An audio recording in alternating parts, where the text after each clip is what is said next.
Modern productivity models are built on a specific assumption that life is a battle and outcomes must be forced through sheer willpower.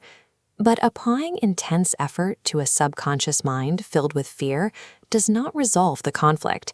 It creates a mental riot. In this framework, the struggle itself acts as the primary barrier to success. In 1925, Florence Scovel Shinn published a protocol for overriding this instinctual struggle. Because her work placed reality creation within the individual subconscious, the era's religious and scientific establishments dismissed it as occult fantasy. Shinn taught the mechanics of cognition. She argued that the mind operates as a mechanical system capable of influencing a fourth-dimensional reality, a concept that threatened the hierarchical power structures of the early 20th century by making the individual sovereign. The core thesis of her work is that spontaneous shifts in reality require the total abandonment of resistance. To succeed, one must stop playing by the instinctual rules of conflict. This diagram maps the mind as a tripartite system. Confusing these three distinct departments creates immediate systemic failure. At the base is the subconscious. It acts as raw power, blind electricity that processes any command or emotion it receives without judgment. The middle tier is the conscious mind, or the intellect. This reasoning filter is strictly limited to interpreting data observed in the three-dimensional physical world. The top tier is the superconscious. It contains the optimal state blueprints for a resolved reality, the fourth dimension. In a high-functioning state, data flows seamlessly between these tiers. However, for most people, this system operates in an inverted state. When fear and survival instincts take control, the subconscious stops acting as a servant. It becomes a master, faithfully executing a life defined by limitation. Systemic failure begins with the great error, believing the reasoning mind can force the subconscious through effort. The conscious mind observes an obstacle and generates tension to fix it. The blind subconscious translates this tension into a command to manifest more of that very obstacle. Analyzing a problem adds to its complexity. Fighting a burden gives it physical weight within the subconscious architecture. This creates a psychological short circuit.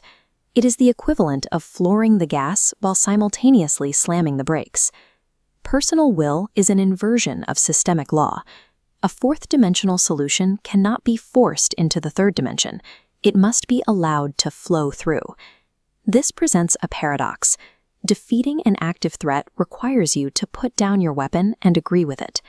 Shinn applied Newton's third law to cognitive states. When you apply mental pressure to a situation, the situation pushes back with equal force. Conscious attention is an energy source. By obsessing over a problem, you feed your own life force into its structure. The strategic countermeasure is spiritual indifference. This is the act of withdrawing the energy cord through supreme confidence rather than despair. Observe the mechanical result of removing resistance. Without the foundation of fear to sustain it, the negative structure violates the laws of physics and collapses. The rule is absolute. What you resist persists.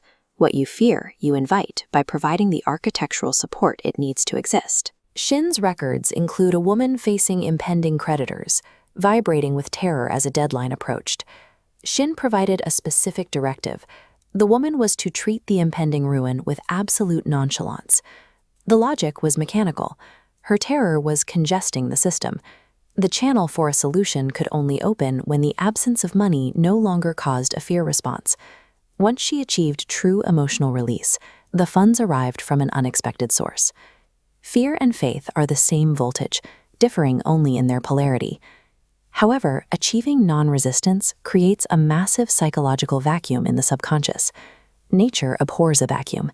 If this cleared mental space is not immediately redirected, the collective negativity of the world will rush in to fill the void.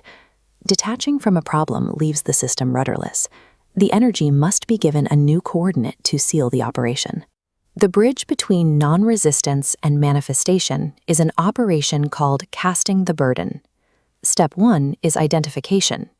The intellect recognizes that its three-dimensional logic is incapable of handling the weight of complex, multidimensional problems.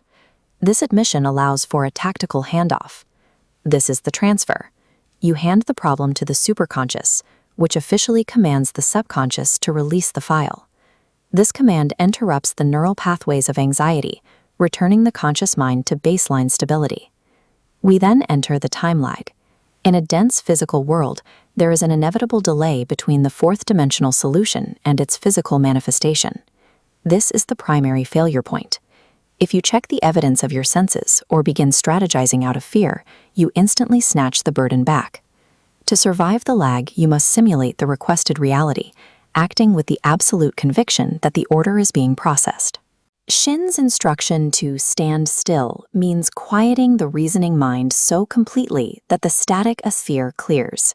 The solution arrives as a hunch, direct tuition from within the infinite intelligence.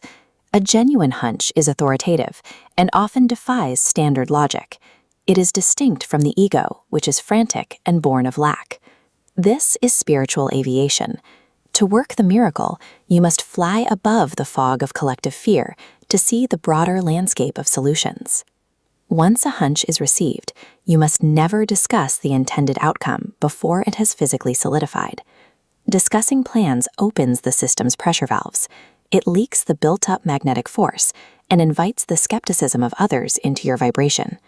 The imagination serves as the engine of reality, and victory is a byproduct of internal stillness. Possessing this operational framework is useless if the viewer immediately returns to a state of worry or conflict. This is the 7-day challenge. Pick one difficult situation in your life and apply the law of non-resistance with absolute fanaticism. When fear arises, you must instantly cast the burden. If you engage in worry for even 5 minutes, you must reset the clock to 0. 7 full days of zero resistance will cause the external wall to crumble as the vacuum is filled by the divine design. The game of reality is won by the still. Stop fighting, cast the burden, and watch the system rearrange itself.